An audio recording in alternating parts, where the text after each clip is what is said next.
A'udhu billahi minash shaitani rajim. Bismillahir rahmanir rahim.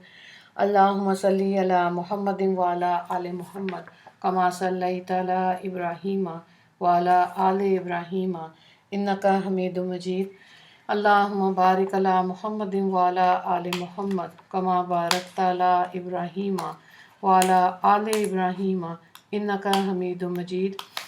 रब शरह ली सदरी व यस्सिर ली अमरी वहलुल उक़्दतम मिन लिसानी यफ़क़हू क़ौली रब्बना ज़िदना इल्मा या मुक़ल्लिबुल क़ुलूब सब्बित क़ल्बी अला दीनिक आमीन.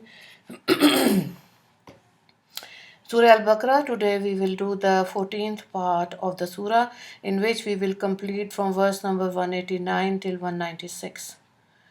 يسألونك عن الأهلة قل هي مواقيت للناس والحج وليس البر أن تأتوا البيوت من ظهورها ولكن البر من اتقى وأتوا البيوت من أبوابها واتقوا الله لعلكم تفلحون. They ask you concerning the new moon. Tell them that it is a stipulation of time for the people and the Hajj. Virtue is not that you enter your homes from the back, but virtue is of that person who possesses taqwa and enter your homes from their doors and fear Allah so that you may be successful. The Tafsir of Darul Mansoor, volume 1, page 203, narrates a hadith wherein Hazrat Maaz bin Jabal and Hazrat Talaba bin Amama Raziyallahu Ta'ala anhu asked Rasulullah Sallallahu Alaihi Wasallam, how does the waxing and the waning of the moon occur? Initially it appears to be a narrow thread whereafter it steadily grows and becomes round. Then it gradually diminishes to return to its original size. It was in reply to this question that the above verse was revealed. This verse explains that the various phases of the moon assist man in calculating time as well as the season of Hajj.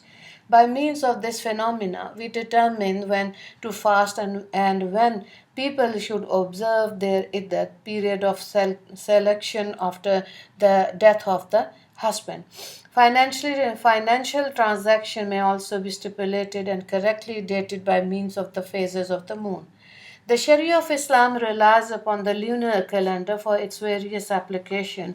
A person in possession of nisab, the minimum wealth possessed by a person to qualify him for payment of zakat, has to pay his zakat upon the expiry of the lunar year. He may not yet according to the solar year, because then he would be missing a year's payment every 36 years. This is due to the fact that the solar calendar is 10 days longer than the lunar calendar. A woman whose husband passes away should spend 4 months and 10 days in iddat. Similarly, a divorced woman who has not yet experienced masturbation or a woman past her menopause should observe an iddat of 3 months. In such of the above cases, the iddat is to be determined by the lunar calendar. The fast of Ramadan are also calculated by the lunar calendar, because Ramadan is one of the 12th lunar month in a like manner. Eid is also identified by the sighting of the moon.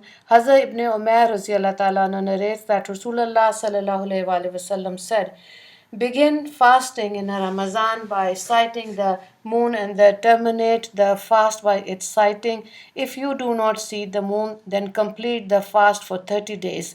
Narrated by Muslim, volume 1, page 347. Hajj take place on the 9th of Zul-Hajj, while the sacrificing of animals occur on the 10th, 11th and 12th. All these dates are determined by the lunar calendar. It is for this reason that much importance should be attributed to the documenting and determining of these months. To do so in Farz-e Kifaya, that obligation which if some members of the community do, others will be executed. By using the lunar calendar in a religious matter, additional ease and simplicity are created. When the moon is sighted as a small line on the western horizon, it is realized that the month has begun. After a few days, when it illuminates throughout the night, then it is understood that this is the middle of the month. Finally, when the moon wanes towards the eastern horizon, become unnoticed for a few nights, are gathered from this that the month is drawn to a close. If the various forms of worship were to be determined by the solar calendar, only those with the relevant knowledge of astronomy would be able to deduce one month from another. It would then be necessary for every person to have a calendar of Islamic. Besides this, everyone will then be required to remember which months have more days and which have fewer. This would prove to be too difficult for the common man. Another point to consider would be that calendars cannot be printed in every town, nor can they be made available to every home. It is simple for every person to determine the months by means of lunar phases. On the other hand, the sun rises and sets in the same manner every day and every season, making it impossible to determine the different months in this manner. The author of Ruhul Mani, Volume 2, page 71, writes that this question posed by the Sahaba Raziyallahu Ta'ala Anhum was based upon the same question which was posed to them by the Jews. From the wording of the question, the possibility exists that they either wished to know about the wisdom behind the lunar phase or about its causes. In their question concerned the wisdom behind the waxing and waning of the moon, then the verse offers an at reply. Its wisdom is that people come to know of the time and appointed hours of the various acts of worship. If the moon had been unchanging like the sun, this would have been extremely difficult. If, however, their question concerned the causes behind these lunar phases, then the reply is not a direct one, but one of inner wisdom. In this case, it will mean that you should ask something of relevance to you. Knowing exactly that natural processes come into operation during these lunar cycle is of no real benefit to a person. The question that should be asked is what is the wisdom and benefits of this phenomena. Consequently, the answer to this question of relevance is given. With regard to the physical cause of the lunar phases, much has been recorded.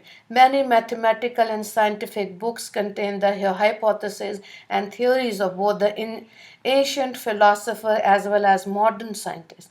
None of these theories have been confirmed by the Quran or the Hadith, nor are they relevant to any aspect of deen.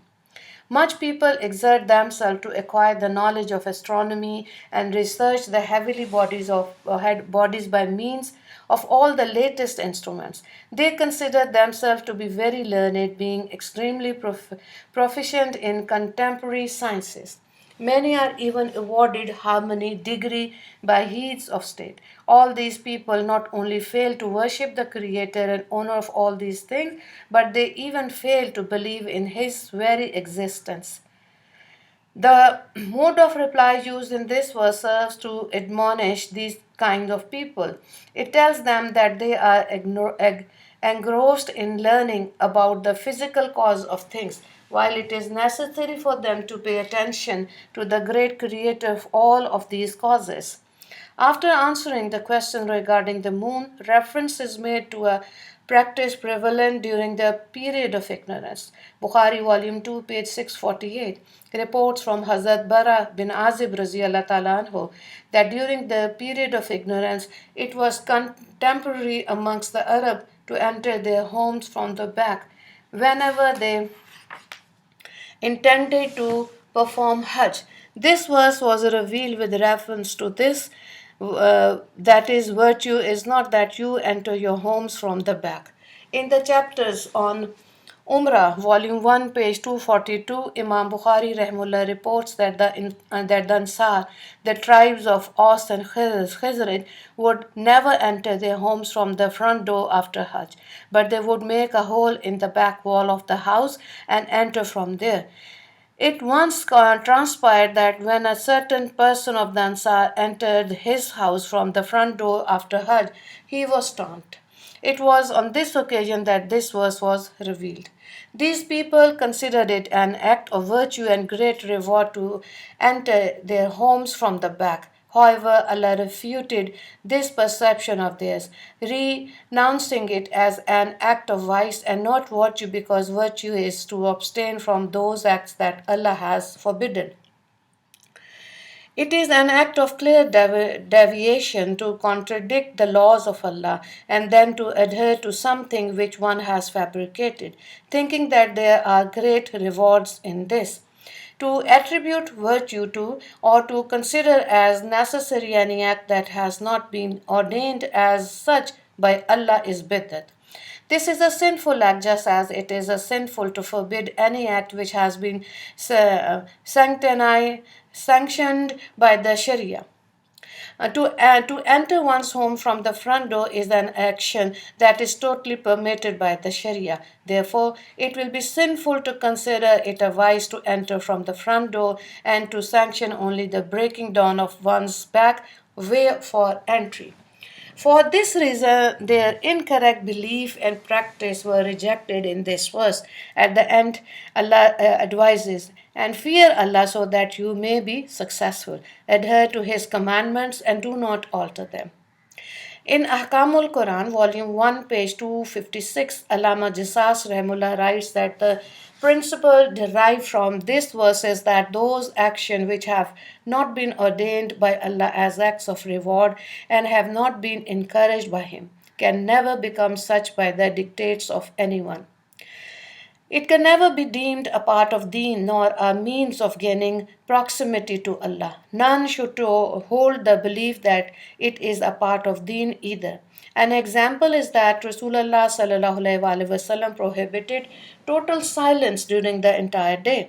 Since the Sharia of Islam does not sanction a fast of silence, once Rasulullah ﷺ saw a person standing in the sun and inquired from the Sahaba radiallahu ta'ala anhum what the matter was. They replied that that person had vowed not to speak, nor to take any shade. Rasulullah ﷺ instructed him to take some shade. Now, verse number 190. وَقَاتِلُوا فِي سَبِيلِ اللَّهِ الَّذِينَ يُقَاتِلُونَكُمْ وَلَا تَعْتَدُوا إِنَّ اللَّهَ لَا يُحِبُّ الْمُعْتَدِينَ. Fight in the path of Allah, those people who fight you, but do not transgress. Verily, Allah loves not to transgressors. 191.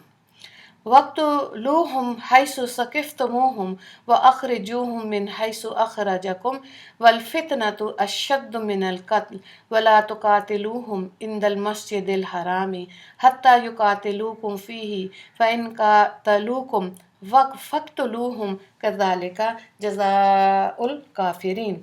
Say, slay them wherever you find them, and drive them out of the places whence they drove you out. For certainly corruption is worse than killing. Do not fight them at the sacred masjid unless they fight you therein. If they fight you, then slay them as well. Such is the retribution of the disbelievers. Verse number 192. فَإِنْ انْتَهَوْا فَإِنَّ اللَّهَ غَفُورٌ رَحِيمٌ. If they desist, then surely Allah is most forgiving, most merciful. 193. وَقَاتِلُوهُمْ حَتَّى لَا تَكُونَ فِتْنَةٌ وَيَكُونَ الدِّينُ لِلَّهِ فَإِنْ انْتَهَوْا فَلَا عُدْوَانَ إِلَّا عَلَى الظَّالِمِينَ. Continue fighting them until there exists no corruption and the deen is only for Allah. Should they desist, then let there be no hostilities except upon the oppressors. During the 6th year after migration, Hijrah, Rasulullah ﷺ, accompanied by the Sahaba radiallahu ta'ala anhum, left Medina to perform Umrah. Upon approaching Makkah, they were stopped by the kuffar at a place called Hudaybiyah. They were not allowed to enter Makkah, and after much altercation, a treaty was formulated which was to be put in effect for 10 years. One of the clauses agreed upon was that the Muslim will not perform Umrah last year, but return the following year when they were only given 3 days to do so. This was the month of Zulqa'dah. Consequently, the following year, in the same month, Rasulullah sallallahu alaihi wasallam returned to perform the missed Umrah. In those days, fighting was prohibited during 4 months of the year, Zikada being one of them. A narration is recorded in Lebanon Naqul, wherein Hazrat Abdullah bin Abbas radiallahu ta'ala anhu says that the above verses was revealed when Rasulullah sallallahu alaihi wasallam in the 7th year after Hijrah proceeded to Makkah to perform the missed Umrah. The Sahaba Raziallah Ta'ala anhum were concerned that the kuffar may dishonor the treaty and not follow and not allow the Muslims entry into Makkah, and that this would incite them to start a battle. They feared that since it was one of the months in which fighting was forbidden, they would be unable to defend themselves and thus kufr defeat. It was then that Allah revealed this above verses permitting battle. Allah informs the Muslim that they may fight anyone who fights against them, but with the precondition not to be being hostile, since Allah does not like those who transgress. Everything in the Sharia of Islam has prescribed limits, principles, and etiquette. The art of warfare also has the same. Hazrat Hassan Basri Rahmullah commenting on the verse and do not transgress says that its general reference include all things which are commonly prohibited in warfare. Examples of these are the multiplication of bodies, severing limb and organs from the dead body, thereby disfiguring it. Misappropriating the booty, killing of women, children, and old people who are neither actively involved in the fighting nor offering counsel with regard to the battle. It is also not permitted to kill monks, to burn vegetation without reason. Narrated by Tafsir Ibn Kasir, Volume 1, page 266. A hadith of Muslim, volume 2, page 82, reports that whenever Rasulullah sallallahu alaihi wasallam dispatched an army, he would issue special instructions to the leader. He would tell him to fear Allah and to be good to his subordinates. He would further instruct him to fight in the name of Allah. Only those people who refuse to accept Allah and not to misappropriate the booty. He should not deceive, mutilate, nor kill any child. Some narrations report that a woman was once killed in a battle. When Rasulullah sallallahu alaihi wasallam received intelligence of this, he issued strict instructions that no woman or child be killed. Narrated by Muslim, volume 2, page 84. Slay them wherever you find them and drive them out of the place whence they drove you out. This makes reference to the mushrikeen forcing the Muslims to migrate from Makkah to Medina. And corruption in worse than killing. In this context, corruption refers to shirk, polytheism. The author of Ruhul Mani, volume 2, page 75, writes that the thought passed through the minds of the Muslim that they cannot kill the idolaters in the precincts of Haram, sacred area around the Kaaba where killing is prohibited. Out of reference of it, Allah in this verse draws their attention to the fact that these idolaters perpetrate a much more severe crime than this within the very same haram, that is, the crime of shirk. For this reason, the Muslims should not hesitate to fight if the occasion arises. Do not fight them at the sacred masjid unless they fight you therein. If they fight you, then they say as well, such is the retribution of the disbelievers. This verse prohibits the Muslims from initiating a fight within the precincts of the Masjidul Haram.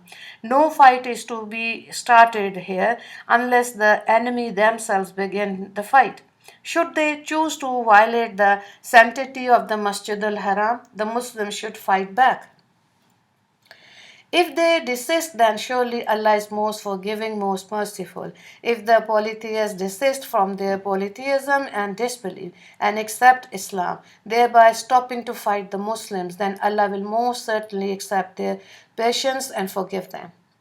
Continue fighting them until there exists no corruption and the deen is only for Allah.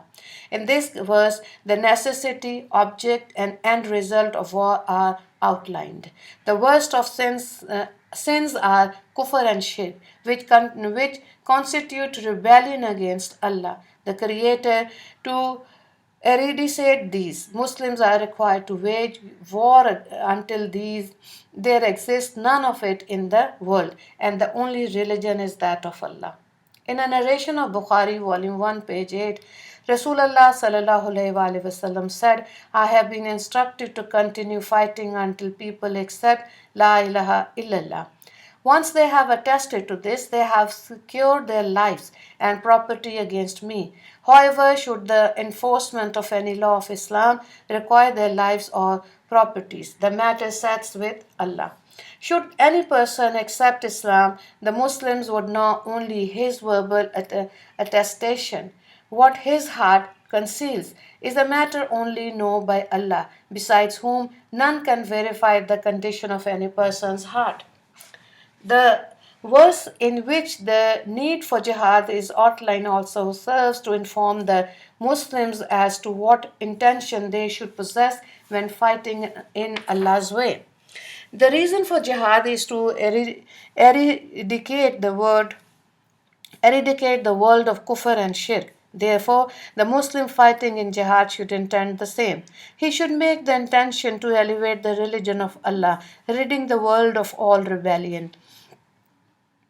The person who can truly be regarded as a fighter in Allah's cause is the one who intends to elevate the word of Allah.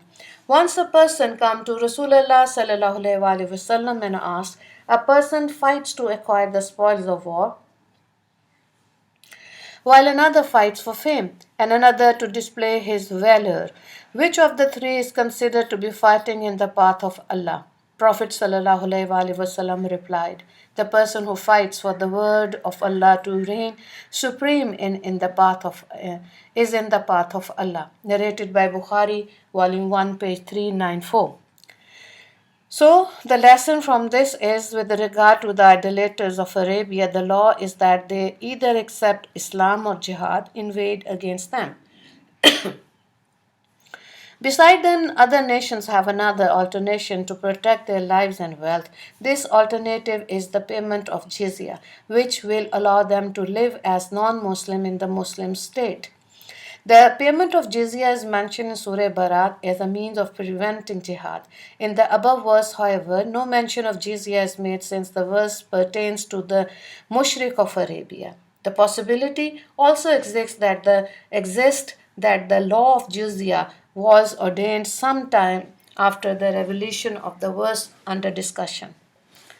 And fight them until no corruption exists. This verse makes it clear that the object of jihad is to exterminate corruption. The word corruption is used in a very wide sense, the worst of which is kufr and shirk. Besides this, the corruption of irreligiousness and sinfulness continue to rear their ugly heads. It is often witnessed that wars occurs between Muslims. There it is difficult to judge which party is in the right. Sometimes involvement in such a conflict only serves to increase the existing enmity. For this reason, the intelligent Muslim who is concerned about the hereafter does not participate in such skirmishes. Bukhari volume 2 page 648 reports that two people came to Hazrat Abdullah bin Umar anhu during the time when battles raged between the armies of Abdullah bin Zubair anhu and Hajjaj bin Yusuf. Both of them said, people are being killed on both sides while you, the son of Hazrat Umar anhu and a companion of Rasulullah sallallahu alaihi wasallam, take no part in it. Hazrat Abdullah bin Umar replied, Really, Allah has prohibited the killing of Muslim brother. How can I then participate in these battles when the possibility exists that I wrongfully kill a Muslim brother?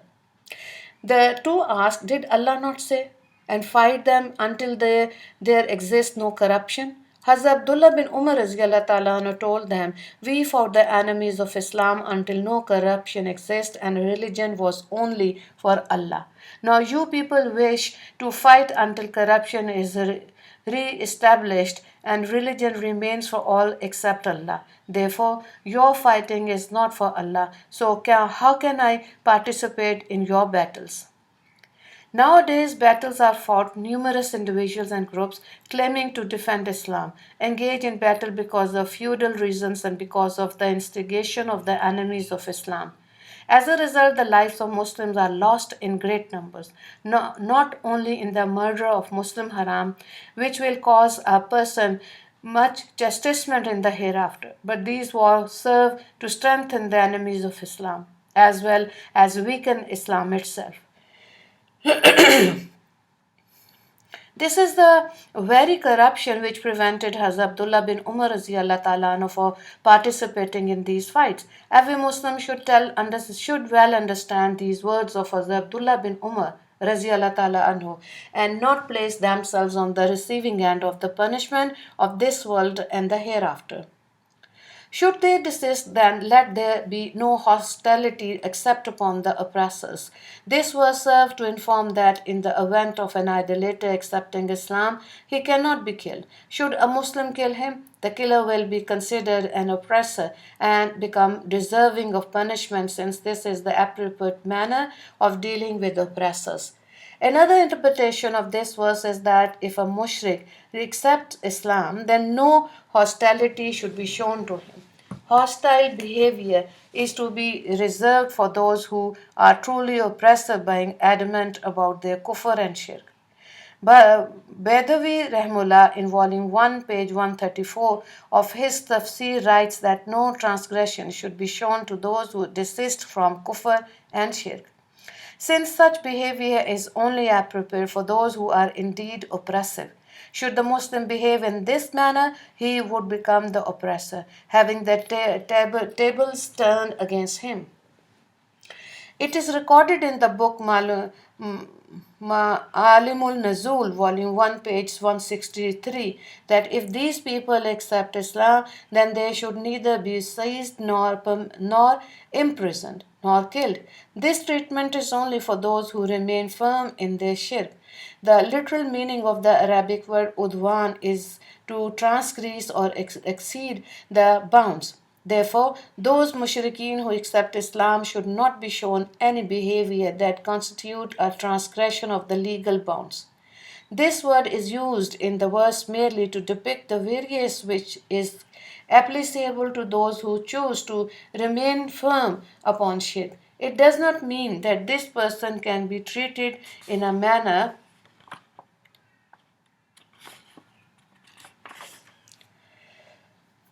that contradict Islamic legal bounds. It only means that he be given the due retribution for his transgression, that is, he may be killed in battle. This is as one commonly speaks.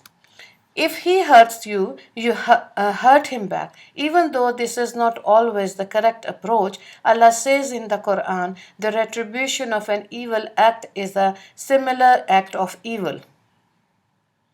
Verse number 194.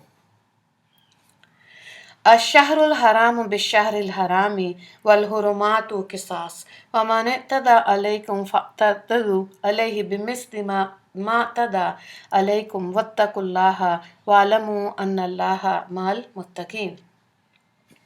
A sacred month for a sacred month, and things of sanctity are things of retaliation. So, whoever transgresses against you, you transgress against him in the same manner as he had transgressed against you. Fear Allah, and know that really Allah is with those who fear him.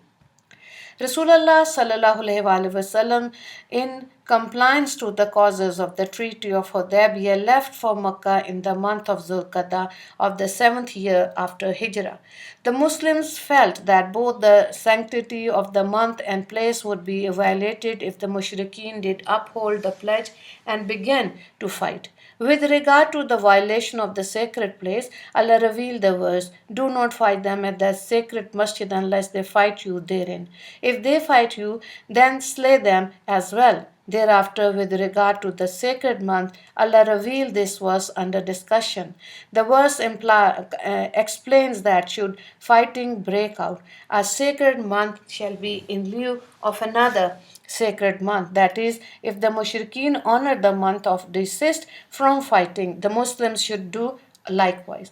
However, if they violate its sanctity and initiate the fight, the Muslims should defend themselves accordingly.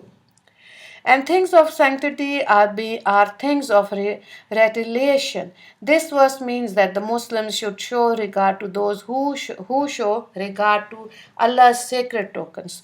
It is now evident that no uneasiness and concern should be expressed because the being who had stipulated this sanctity of Masjidul Haram and the sacred months has himself permitted its violation under these extreme circumstances.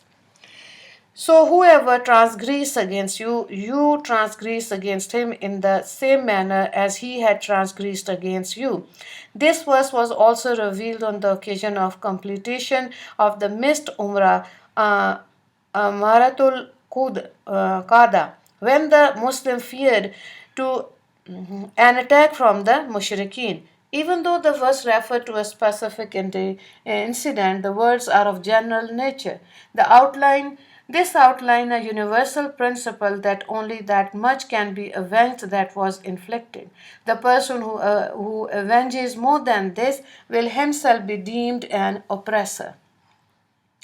Fear Allah and know that Allah is with those who fear Him, whether avenging a wrong or in any other action. Allah should be feared in all circumstances. A person should never venture to do anything prohibited by Allah, since those who have fear only for Him hold an esteemed position. This position is the constant companionship of Allah Himself. When a person is tempted to indulge in any sinful act, then substain due to the prohibition from Allah, he will definitely receive its full reward in this world as well as in the hereafter. Now, verse number 195. وَأَنْفِقُوا فِي سَبِيلِ اللَّهِ وَلَا تُلْقُوا بِأَيْدِيكُمْ إِلَى التَّهْلُكَةِ وَأَحْسِنُوا إِنَّ اللَّهَ يُحِبُّ الْمُحْسِنِينَ. Spend in the path of Allah and do not throw your own hands into destruction. Do things well, for certainly Allah loves those who do things well. A hadith is narrated in the Mustadrak of Hakim, volume 3, page 275, in which Hazrat Abu Imran Rahmullah says that they were in Constantinople when the governor of Egypt was Hazrat Uqba bin Amir radiallahu ta'ala anhu and the governor of Syria was Hazrat Fudala radiallahu ta'ala anhu. The Roman army prepared an extremely large staff front line of soldiers. While the Muslim Saf was also strong in number, a Muslim penetrated deep into the Roman ranks, then returned amongst the Muslims. The other Muslims commented that he was throwing himself into destruction, referring to the verse under discussion. Hazrat Abu Ayyub Ansari Raziallah Ta'ala told them, "O people, you are interpreting this verse incorrectly. It does not mean that one should not fight the enemy and not attack them. This verse was revealed with regard to the Ansar. When Allah granted supremacy to the deen and people began to flock into the fold of Islam, the Ansar thought that they could now remain behind to attend to their fields. Allah rejected this discussion of ours by revealing this verse, "Spend in the path of Allah and do not throw your own hands into destruction." From this, it was evident that destruction was to remain at home and tend to one's wealth. We thus received the order to fight in jihad. Hazrat Abu Ayyub Raziyallahu Ta'ala anhu remained constantly engaged in jihad till his demise. This narration also appears in Tirmizi, chapter on tafsir of Surah Baqarah, with a slight variation. It reports the following addition: we thought that we should remain to attend to our fields and mend the losses and deficiency which had occurred to them. Upon this occasion, Allah revealed this verse, informing the Muslims that destruction lies in tending to one's wealth and neglecting jihad in Allah's path. It is gleaned from the incident that jihad should continuously be waged against the kuffar and one's wealth should be devoted to spending in His cause. In this lies the honor and victory of Islam and the Muslims. Its omission will only lead to destruction. The importance of jihad can never be understated. It is a source of much honor as well as a procurer of divine aid. By means of this act, Islam and the Muslims may remain victorious. In the book Tariqul Khulafa, page 87, a narration of Hazrat Abu Bakr Raziyallahu Ta'ala anhu is reported from the Awsat of Tibrani. He says that Allah inflicts an all encompassing punishment upon the nation that neglects jihad. Because the Ummah today neglects jihad, this punishment can be witnessed. Muslims are not interested in jihad nowadays. They are either too engrossed in fighting amongst themselves or fighting merely upon the instigation of the enemies of Islam. In all their fights, it is merely the spark of their nationality or language that incites them. None even consider the pleasure of Allah or the upliftment of His deen as a prerogative. Without doubt, it is only the enemies of Islam who win. When one enemy pitches another against a Muslim country, the Muslims run to these very same instigator for assistance. Acceptance their ruling in all matters, in this way they fall into further devastation.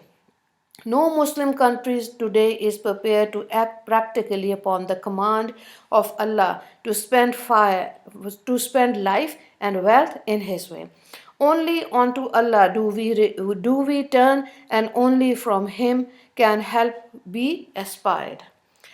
One interpretation of the verse, and do not throw your own hands into destruction, is the one tendered above from the narration of Hazrat Abu Ayyub Ansari Raziyallahu Ta'ala anhu.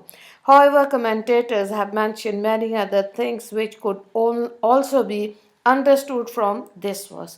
Since the words are of an unrestricted nature, these include the prohibition against wasting wealth, destroying lawfully earned wealth, committing suicide, and carrying out any action, whether intentionally or not, wherein lies destruction.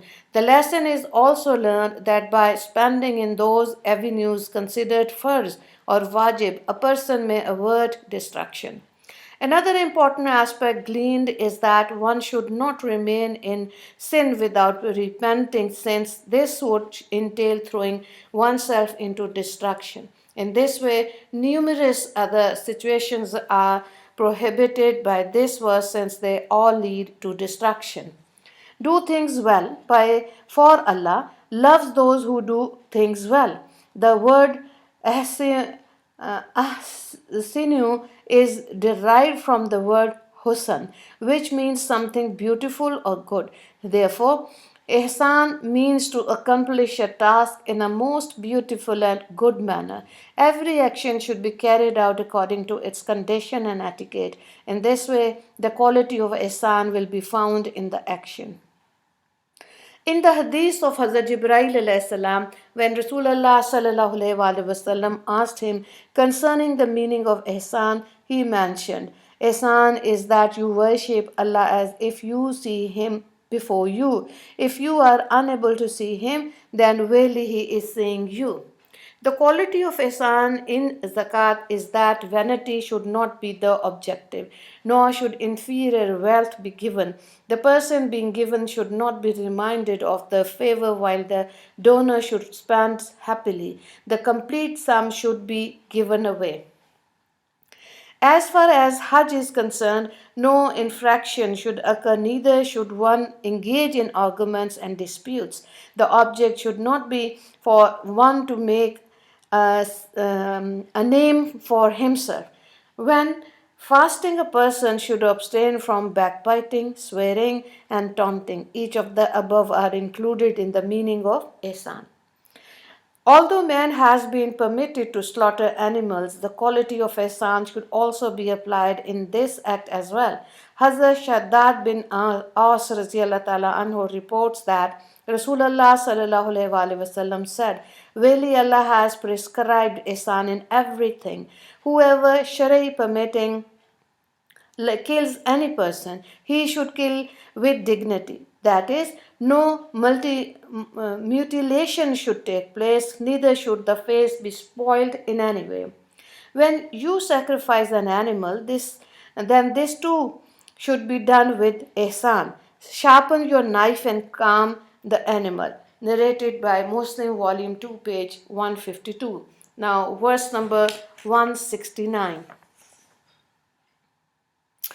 وأتموا الحج والعمرة لله فإن أحصرتم فما استيسر من الهدي ولا تحلقوا رؤوسكم حتى يبلغ الهدي محله فمن كان منكم مريضا أو به أذى من رأسه ففدية من صيام أو صدقة أو نسك فإذا أمنتم. Okay, we'll do half part of the verse right now, and we'll complete this verse minutes after this.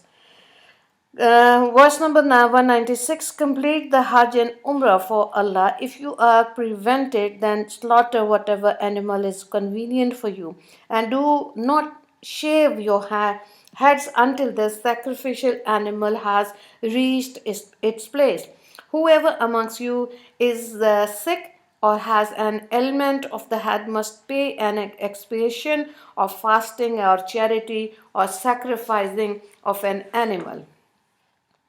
After concluding the laws of jihad, Allah now discussed the law of Hajj and Umrah. Hajj is first upon every person who is able to reach Makkah, near the necessary cost of staying there, and is able to leave behind with his family enough to live on. Hajj is obligatory once in a lifetime. Whosoever performs Hajj more than once does so on an optional basis.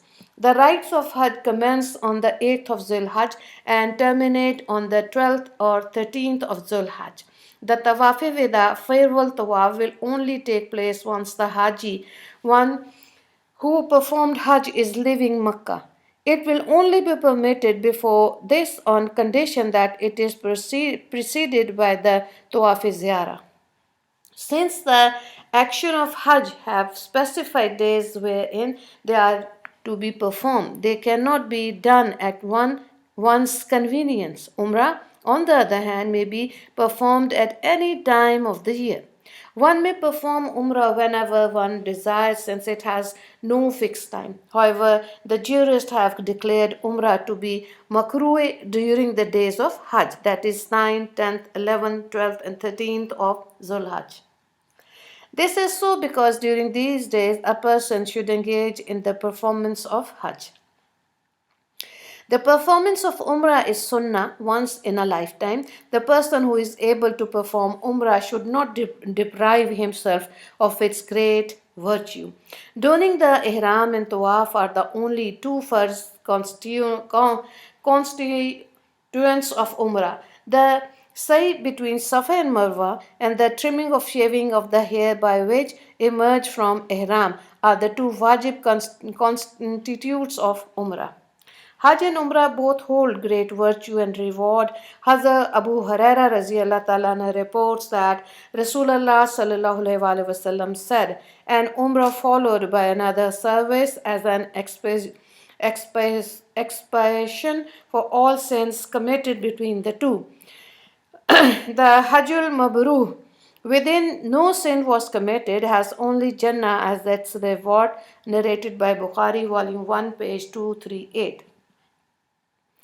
Rasulullah sallallahu alaihi wasallam also said the person who performed Hajj only for Allah, did not speak anything intimate to his spouse, nor commits any sin, will return as pure as the day his mother had given birth to him. Narrated by Bukhari, volume 1, page 209. 206 page number. Okay, the reward for performing Umrah in Ramadan is equal to that of performing Hajj, narrated by Bukhari, volume 1, page 239. Hazrat Abdullah bin Masud Raziallahu ta'ala anhu reports that Rasulullah sallallahu alaihi wasallam said, "Follow up your Hajj and Umrah. Continuously perform one after the other, because both eradicates from poverty and sins, just as furnace eradicates the first from gold, silver, and steel." Narrated by Mishkatul Masabi. Those who perform Hajj always perform Umrah either before or after Hajj. However, those who perform Umrah at any time besides the days of Hajj and then do not ever perform their first Hajj will be greatly sinful. The warnings sounded for such an action are indeed very severe. It is indeed a great sin for not performing Hajj in spite of being able to do so. It is reported in a hadith that the person who does not perform Hajj in the absence of any difficulties, sickness, or oppressive rulers should die as a Jew or a Christian. Narrated by Mishkatul Masabi, page number 222 from Dharmi. Hajj and Umrah cannot be performed without ihram. This state of ihram is assumed by making the relevant intention followed by recitation of talbiyah, labbaik, Allahumma labbaik. The prohibition and restrictions of ihram are the same in Hajj and Umrah.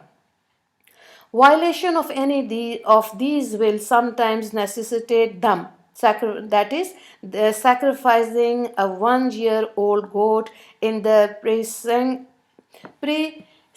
of the ihram, while sometimes sadaqah equivalent, that is, equivalent to sadaqatul fitr, will have to be given. The prohibitions of ihram are: 1. Applying perfume, 2. Removing any hair from the body, 3. Paring the nails, 4. Hunting, 5. Engaging in conjugal relations or any such action which say stir the passions, 6. For a man to wear any garment which denies the form of his body or of any particular limb, for a man to cover his head or face, or for a woman to allow any cloth to touch her face. To conceal herself from strange man, she may cover her face with a cloth which is kept slightly away from her face. Concealing herself from strangers is incumbent while in the state of ihram. The penalties to be paid for violating any of the above restrictions are to be found in the books of jurisprudence fiqh. One can also refer to the authentic books on Hajj. A concession has been granted to those people who, due to illness, are forced to remove hair from their head, slip the nails, wear sew clothing, cover their heads or faces. The details of this will soon be mentioned, inshallah. When a person emerges from his ihram of Hajj and Umrah, he will have to do some by shaving or trimming the hair on his head. Removing this hair before such a time will necessitate a penalty. It is haram for women to shave their heads when emerging from the state of ihram. They have to trim their hair by the width of a finger. If a man trimmed a quarter of his hair on all sides by the width of a finger, then this will also suffice as long as it is the correct time to terminate his ihram. Similarly, it will also suffice for a woman to trim her plait by the width of her finger. If a person who does the ihram or hajj or umrah is prevented from proceeding by the sickness, an enemy or animal, and thus is unable to make it to Arafat and or make the tawaf, he will then be called a mushrik. This situation is termed as ihsar. If a mushir cannot wait and wishes to terminate his ihram, he should sacrifice 1-year-old goat within the precincts of the haram. This will free him of ihram and his restriction.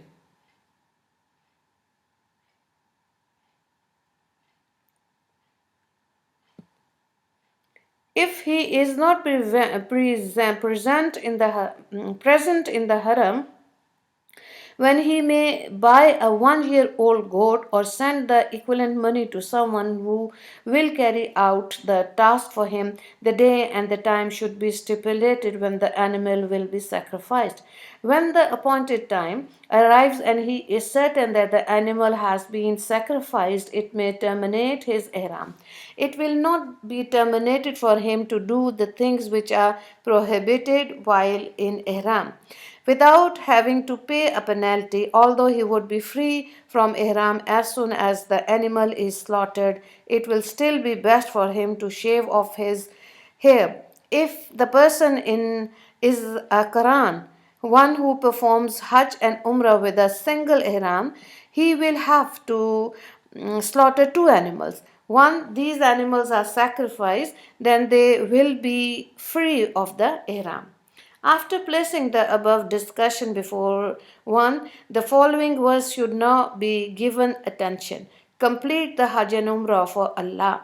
It is gathered from this verse that once a person has entered into the state of Ihram, he will not be able to emerge from it by merely removing the clothing or changing his intentions.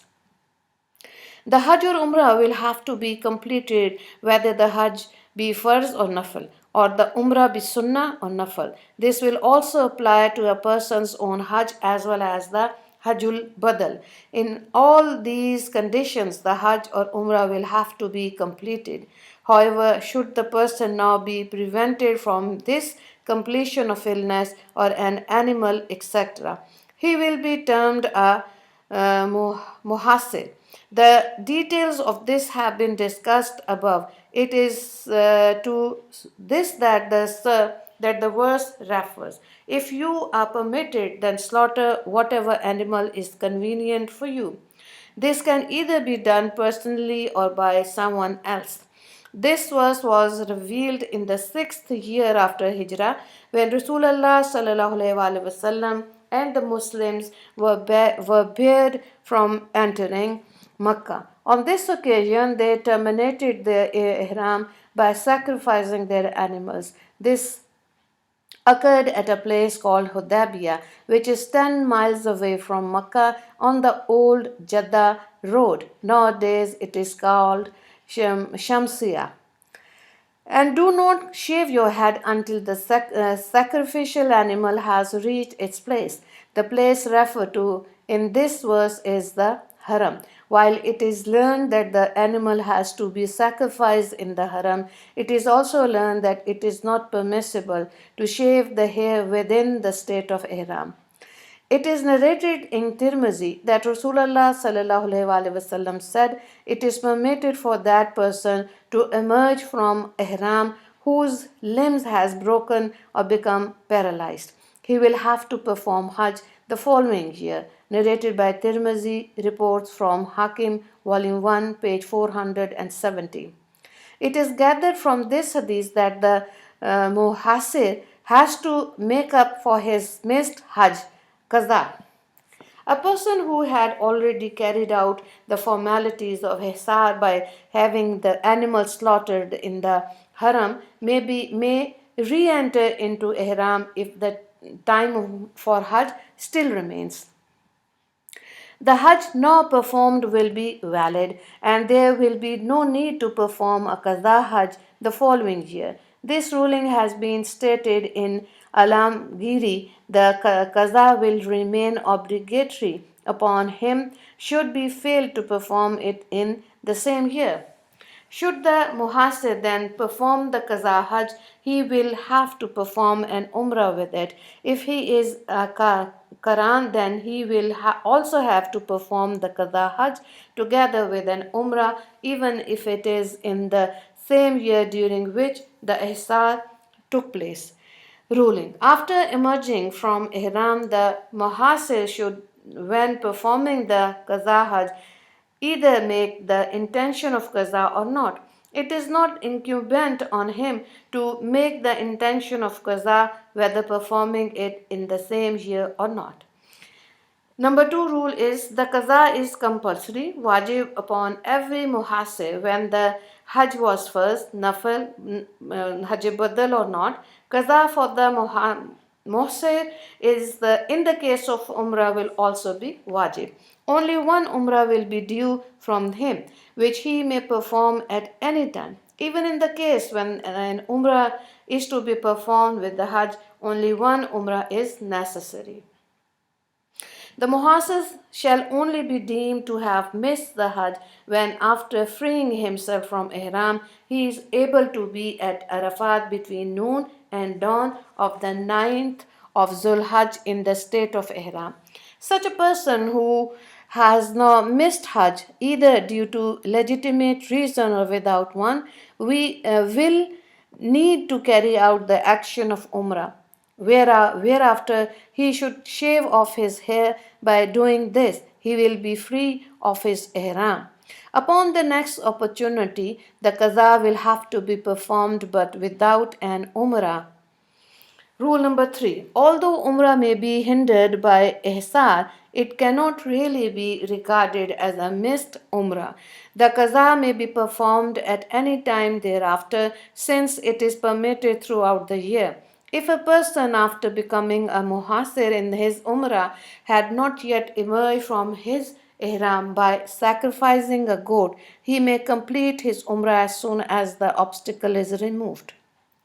A person is permitted to shave his hair while in ihram if he has a valid excuse, that is, his head is infested with lice or he is experiencing much pain in his head, since that this action is normally not permitted in ihram. He will have to pay a penalty of either slaughtering a year-old goat or giving in charity 3 sa of wheat to 6 poor people.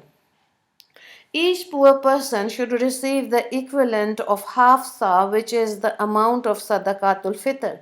Alternately, he may fast for 3 days. These alternatives apply to the wealthy as well. This is all explained in the verse. Whoever amongst you is sick or has an ailment of the head must pay an expiation of fasting or charity or sacrificing of an animal. Hazaka bin Ujra Raziallah Ta'ala Anhu mentions that it was because of him that this was revealed, since on the day of Hudaybiyah, Rasulullah Sallallahu Alaihi Wasallam saw lice falling out of his head. Rasulullah Sallallahu Alaihi Wasallam said, "Are these insects causing you grief?" When he replied in affirmative, the Prophet Sallallahu Alaihi Wasallam instructed him to shave off his hair. According to another narration, he was told to either shave off his hair, fast for 3 days, feed 6 poor people, or slaughter a goat. A third narration makes it clear that each poor person be given half sa. All these narrations appear in Bukhari, volume 1, page 244. The explanation of this verse has thus been established from the ahadith. Rule number 1.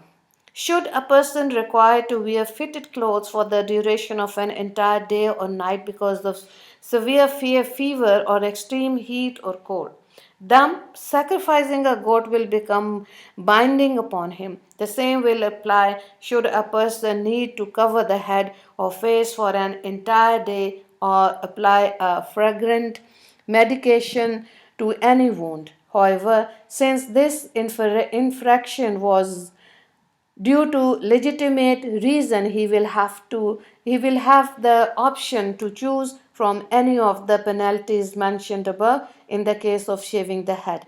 If the violation was not due to a valid reason, the dam will have to be given. Rule number 2: should such demeanor occurs due to which only charity needs to be given as a penalty. For example, wearing a fitted clothes for less than an entire day and night, the person has the option to feed one poor person half a saw of wheat instead. Now we will complete this verse, that is 196. It is continued. فمن تمتع بالأمرة إلى الحج فما استيسر من الهدي فمن لم يجد فصيام ثلاثة أيام في الحج وسبعة إذا رجعتم تلك عشرة كاملة ذلك لمن لم يكن أهله حاضر المسجد الحرام واتقوا الله واعلموا أن الله شديد العقاب. When you are in safety, then whosoever benefits by performing Umrah with Hajj should slaughter whatever animal is convenient. Whoever cannot find such an animal should fast 3 days during the Hajj and 7 upon his return home. This is a complete 10. This applies to those whose family is not present in the Masjidul Haram. Fear Allah and know that verily Allah is severe in punishment. The Hajj of a person who adopts the Ihram only, the Hajj without performing Umrah, is termed Ifrad. Others may perform Umrah during the months of Hajj, then in the same year perform Hajj. This type of Hajj may assume two forms.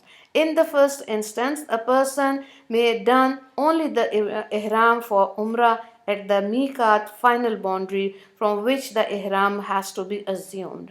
Thereafter, he proceeds to complete the Umrah, terminating with the shaving or terminating of his hair. Once this has been accomplished, he waits for the 8th of Zil Hajj, whence from Makkah he donned the Ihram or for Hajj.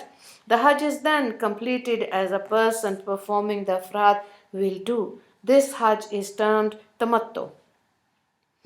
In the second instance, a person may from the Miqat adopt the ihram of both Hajj and Umrah simultaneously. He then performs the Umrah without shaving or trimming with hair upon its completion. Thereafter, he awaits the coming of Hajj, which he duly performs. On the 10th of Zil Hajj, after pelting the largest Jumarah, he will proceed to shave off or trim his hair, thereby emerging from Ihram. This type of Hajj is termed by the jurist as Qiran. In this manner, Hajj is classified into three categories, that is Ifrad, Tamattu and Qiran. The Mu'tammati person performing Tamattu as well as the Qiran person performing Qiran must slaughter an animal after pelting the largest jamra before shaving their hair.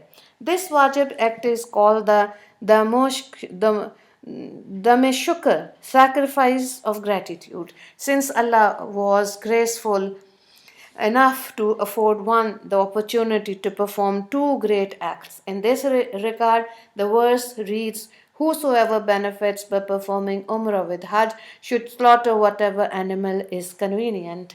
This animal needs not to be slaughtered in the Haram, although it is best done as Mina. It has to be done before sunset of the 12th, and it will not be permissible for neither the Mu'tammati nor the Qiran to shave their heads before this. The word tamatta in the verse is in accordance with its literal meaning will refer to both Tamattu and Qiran. For this sacrifice, a goat of at least 1 year will suffice, or a seventh portion of a 2-year-old cow, on condition that the other 6 shareholders also intend acts of reward. The Person who cannot secure an animal to sacrifice may, after donning the ihram of Umrah, fast for 3 days before the 10th of Zulhajj. These fasts may either be consecutive, which is preferable, or not consecutive. It is best to fast on the 7th, 8th, and 9th. If, however, it is feared that fasting on the 9th will weaken one at Arafat, the three may be completed before it. The remaining 7 fasts are to be kept after the 13th, irrespective of where a person will be. These fasts also need not be consecutive, although it will be best if they are. In this manner, 10 fasts are completed, towards which Allah refers in the verse. Whoever cannot find such an animal should fast 3 days during the Hajj and 7 upon his return home. This is a complete 10. Now, a few rules are written here. 1. If a person was unable to fast before the 10th, he will be left with no option but to sacrifice an animal. Should he be unable to do even this, he could shave or trim his hair on the 10th or to emerge from Ihram. Then try to sacrifice before the 12th. If this becomes possible, he should merely pay the penalty for shaving or trimming before time. In the event that he can only offer the sacrifice after the 12th, 3 additional dams need to be given. One will be the meshuka, the other for shaving or trimming beforehand, while the third will be for delaying the sacrifice. Second rule, the mutammati who takes his own animal along with him on Hajj is called a saikul hadi, which such a person may not emerge from his ihram after this umrah, but will continue to perform Hajj from Makkah on the 8th like a mufrid person performing ifrad. It will only be on the 10th, after slaughtering the animal, that he will be free of his ihram after shaving or trimming his hair. So another rule, the sacrifice is not wajib on the mufrid, but only mustahab, preferable, should be chosen to sacrifice. It must be done after the pelting on the 10th. He is not permitted to shave or trim before the pelting. If he shaved or trimmed before the sacrifice, it would be inappropriate. Another rule is the dam of Quran or tamattu will not substitute the usual sacrifice of Eid al-Azha, 10th of Zilhaj. However, this sacrifice is not compulsory upon a musafir. It will therefore be wajib on them people who stay in Makkah for more than 15 days before Hajj. This sacrifice, however, will not have to take place in the haram, but a person may even instruct someone to carry it out in his hometown. This applies to those whose family is not present in the Masjidul Haram. The jurists have differed with regard to the inference of the word this. Some are of question that it refers to whatever animal is convenient. Imam Abu Hanifa Rahmullah says that it is referred to combination of the two action mentioned in the phrase. Whosoever benefits by performing Umrah with Hajj, for this reason he maintains that Tamattu and Qiran are not permissible for a person who lives in Makkah or in the Haram. These will also not be permissible for the person who was in Makkah when the month of Shawwal began, since the denotes the advent of the months of Hajj.